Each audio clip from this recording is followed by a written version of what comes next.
bugun kel. Har kuni yangi qiziqarli sarguzashtlar.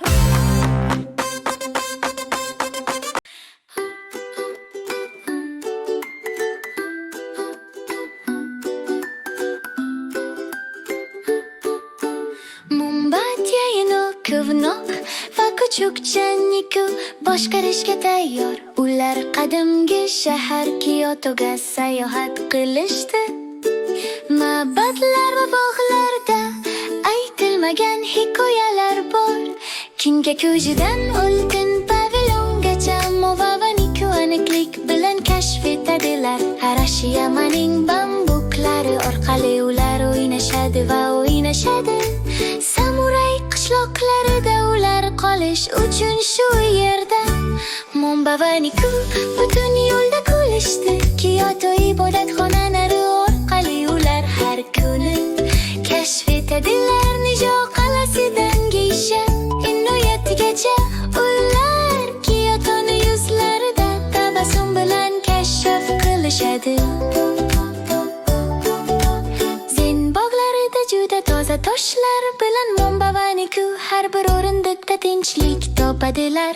Ular qizil darvozalari juda baland bo'lgan Fushimi Inari yonidan yurishadi. Ularning qablari osmonga yetib borar ekan.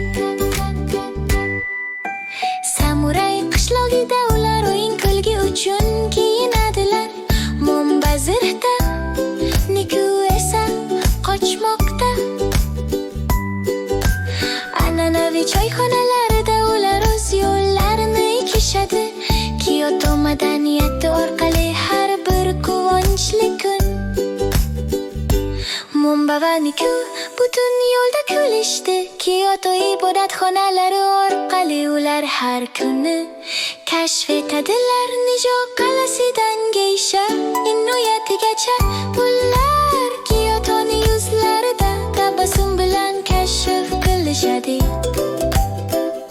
Kiyomzudagacha ular g'urur bilan ko'tarilishadi. Quyida shahar va ichkarida ma'bad bilan Movavaniku quvonchga to'lgan. Kyotoning jozibasi sof yorqin. Movavaniku ularning sayohati tugadi. Kyotoning go'zalligi yana mag'lub etib bo'lmaydi. Samuray zirhlaridan Zen bog'ining tinchligiga Movavaniku hech qachon to'xtamaydigan quvonchni topadilar.